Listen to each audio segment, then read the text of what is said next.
नमस्कार दोस्तों, हमारे यूट्यूब चैनल ऑनलाइन प्लेटफॉर्म में आपका स्वागत है। तो दोस्तों, आज की इस वीडियो में मैं एक कहानी को पढ़ाऊंगा जिस कहानी का नाम है मूर्ख नौकर। तो चलिए इस कहानी को पढ़ते हैं।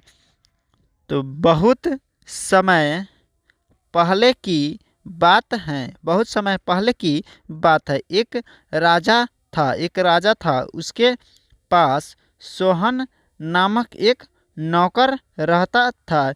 यानी उसके पास सोहन नाम के एक नौकर रहता था।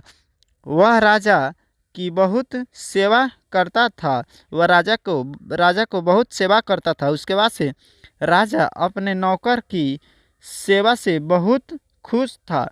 राजा अपने नौकर के सेवा से बहुत खुश था। उसके बाद से राजा के नौकर से कहा एक दिन राजा ने नौकर से कहा, आज गर्मी काफ़ी अधिक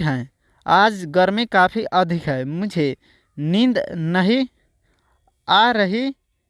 और राजा ने कहा, मुझे नींद नहीं आ रही, इसलिए तुम पंखा लेकर हवा करते रहो।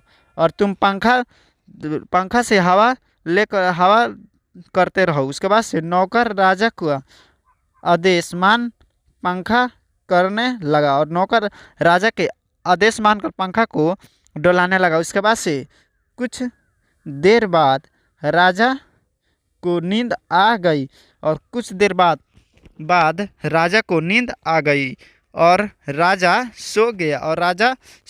उसके बाद से नौकर पंखे से हवा करता रहा।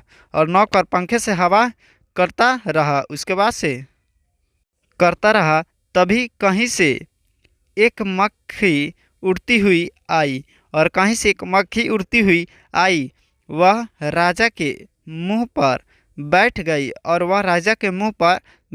उसके बाद से नौकर मक्खी को बार बार उड़ाता और वह फिर आकर बैठ जाती।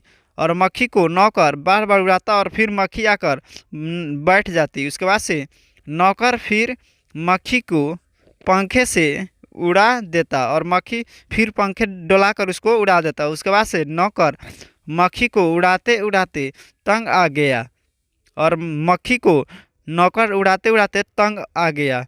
उसके बाद से अब उस पर बहुत गुस्सा आ रहा था। उसके बाद से नौकर को उस मधुमक्खी पर बहुत गुस्सा आता था। मधुमक्खी नहीं, मक्खी पर बहुत गुस्सा आता था। उसके बाद से थोड़ी देर बाद मक्खी फिर राजा के मुंह पर आकर बैठ गई और थोड़ी देर बाद मक्खी फिर राजा के मुंह पर आकर बैठ गई। नौकर को अत्यधिक क्रोध आया और नौकर को जो बहुत गुस्सा आया। उसके बाद से राजा के पलंग के नीचे एक तलवार रखी थी और राजा के पलंग के नीचे एक तलवार रखी थी। नौकर ने सोचा इस मक्खी को मार देना चाहिए और नौकर ने फिर सोचा कि इस मधुमक्खी को मार ही डालते हैं। उसके बाद से नौकर ने तलवार उठाई और मक्खी पर वार कर दिया और तलवार उठाकर मक्खी पर वार कर दिया। मक्खी उड़ गई,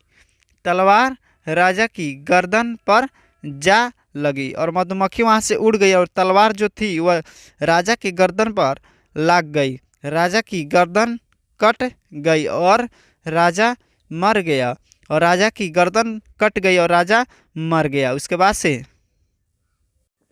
से नौकर की मूर्खता से राजा के प्राण चले गए और नौकर के मूर्खता से राजा के प्राण चले गए। अतः मूर्ख नौकर रखने से तो अच्छा है कि हम अपना काम स्वयं करें।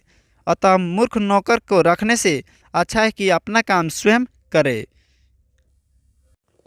इस कहानी से हमें यही शिक्षा मिलता है कि हमें अपना काम स्वयं करना चाहिए। हमें अपने आराम के लिए दूसरे लोगों पर निर्भर नहीं होना चाहिए। इस कहानी से यही शिक्षा मिलता है कि अपना काम स्वयं करें, दूसरे किसी पर निर्भर न रहे। तो आज की इस वीडियो को यहीं पे समाप्त करते हैं।